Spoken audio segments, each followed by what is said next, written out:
It's pretty interesting what's going on in the big wide world, where you've got changes of administration. Trump in America in for a second term. The situation in this country, particularly what's happened in the last 24, 48 hours or so with Rupert Lowe and all of the drama that announcement has caused in the political establishment. Then you look over in Europe and you look at the situation there and the interaction between Keir Starmer and Europe and trying to drag us back into that arrangement, kicking and screaming. And you wonder how it's all going to play out. One of the biggest players in all of this is the United States of America, and namely their purse strings. And where you've seen a moving of all the chess pieces on the board, quite literally, it's very interesting to see the reactions of different politicians and what the truth of the matter is.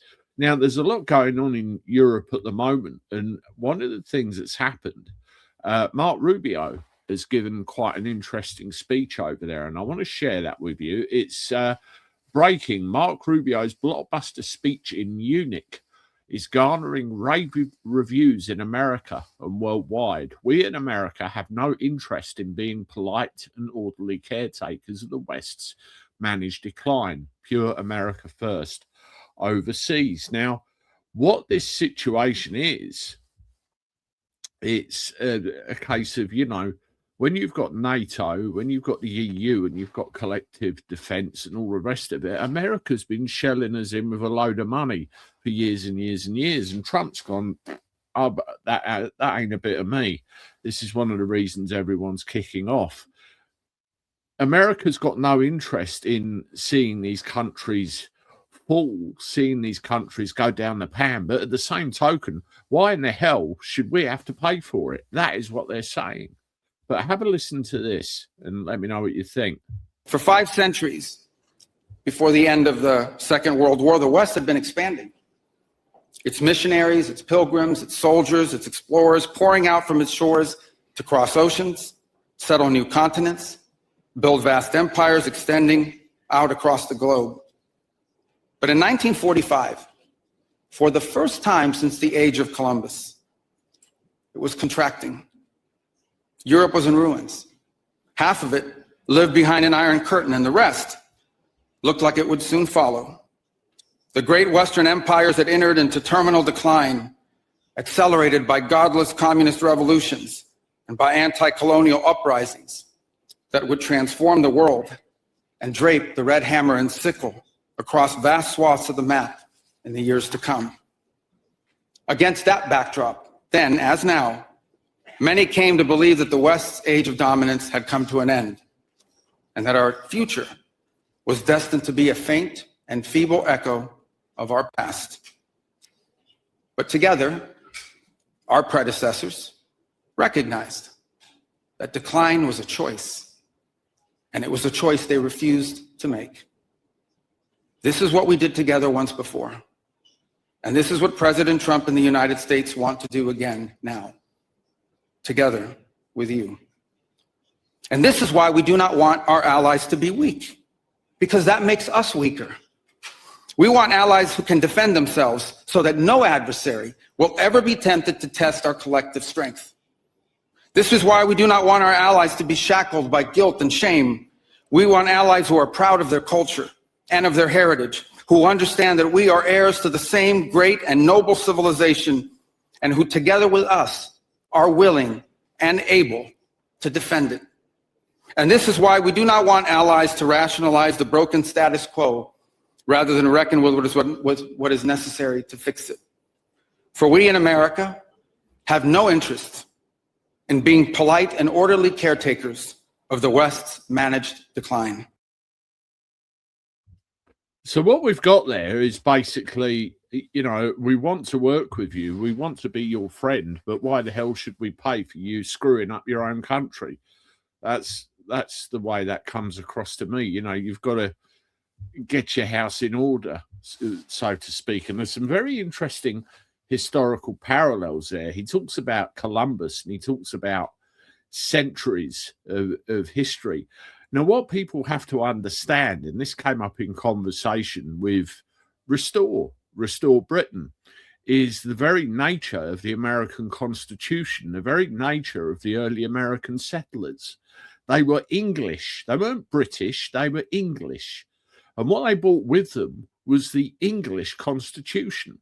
That's how the original settlers in those original colonies of Jamestown and the others wanted to live their lives. And this is what started the whole conflict over there in the first place, when the British attacked those early colonies. And, you know, it led to the independence and everything else.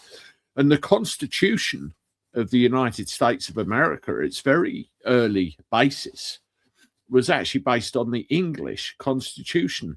And if you look at the states in America, and you look at how they're governed, and you look at the setup of it, it's all based on the counties and shires of England. That's where it came from. So I say, again, that we've actually got far more in common with America than we have with Europe. That is for sure, and people need to realize exactly what's going on. The other thing as well, he mentions about decline and the hammer and sickle, particularly from 1945 onwards. Now, I'm going to say something now which is going to prove very unpopular, and that is we didn't win the Second World War. Germany lost, granted, it's recorded in the history books.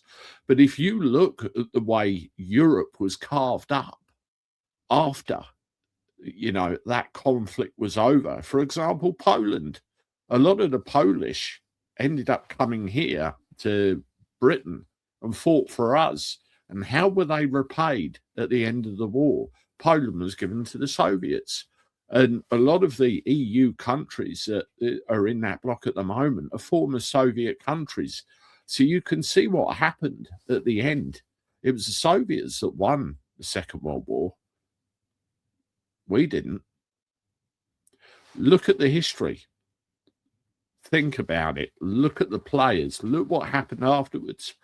And you'll get a picture of what I'm seeing. And really, that's structured everything up. And when you look at the fall of the Berlin Wall, what happened then, and all the events after that, the very big world players, what's going on, you can see it all galloping towards what we've got now, which is a great big fucking mess. And where you've got Trump coming in, where you've got what's happened here in the last couple of days, it's all moving, it's all changing. Anyway, this is another tweet that I want to show you. And again, this is to do with Mark Rubio. Mark Rubio is crushing it in Germany, dropping truth bombs on Europe, needing to preserve Western civilization. We want Europe to prosper because we're interconnected in so many ways and our alliance is critical. But it has to be an alliance that is capable and willing to fight for who they are and what's important. So let's see what he's got to say here.